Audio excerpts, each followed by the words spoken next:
Hi, JP Fournier of the Movie Jerks here, coming to you on day 18 of 31 Days of Horror, the month where I watch a horror film I've never seen every day leading up to Halloween.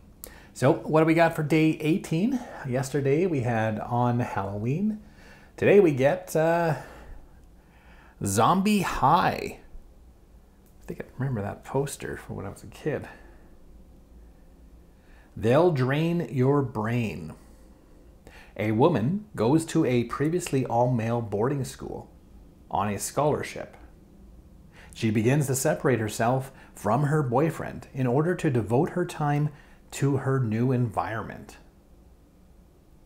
Okay, well, where do the zombies come into play?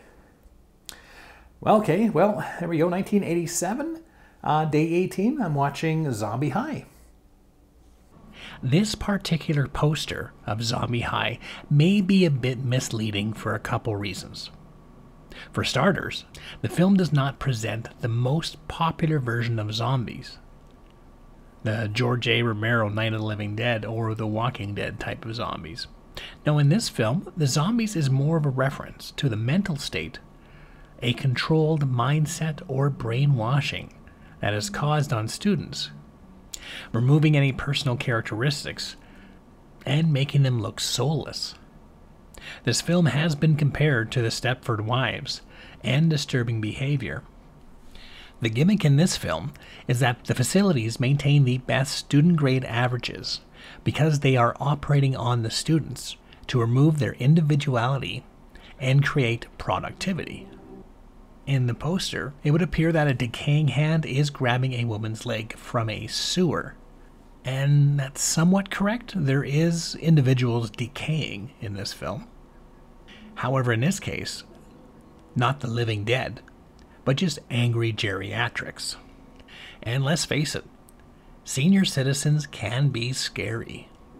The second misleading item is the word high in the title. Used in this method, it applies to the film taking place at a high school. Virginia Madsen, who was 26 when she acted in this film, and she appears to be one of the youngest of the students.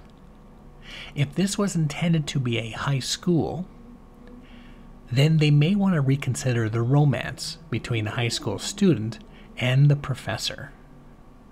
Also, the word high is no reference to a Seth Rogen filmography. Luckily, some of the VHS and DVD covers had more suitable portraits. Like, for instance, this one that makes the film look like a Nancy Drew mystery.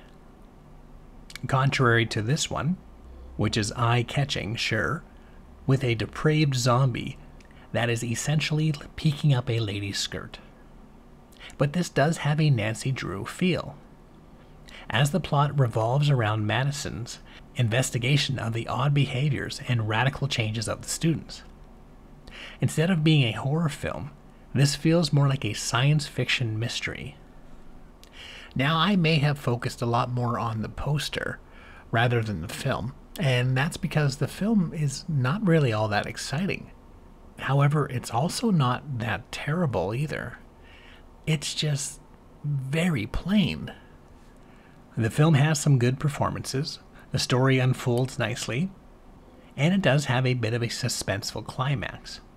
However, it is almost offensively predictable and void of any voice or style, which is a shame because this plot offers such easy access to saying something somewhat profound about the education system and the hazards of questioning the motives of the agendas and the certain criterias presented by schools.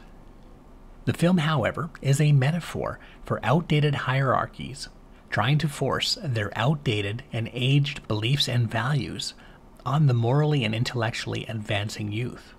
But as the film concludes, I cannot say it sticks its landing with its message and meaning. This film is meant for a Saturday afternoon watch when you're either folding laundry, cleaning your house, or performing other menial tasks that doesn't require you to give full attention to the film. Otherwise, even though you might not have seen this film before, you probably have already seen this film before. You turn around and say And there you go, day 18 of 31 Days of Horror. This time I watched Zombie High.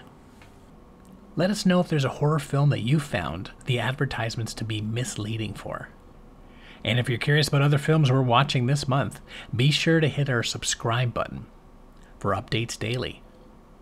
And for more information about The Movie Jerks, you can go to www.themoviejerks.ca.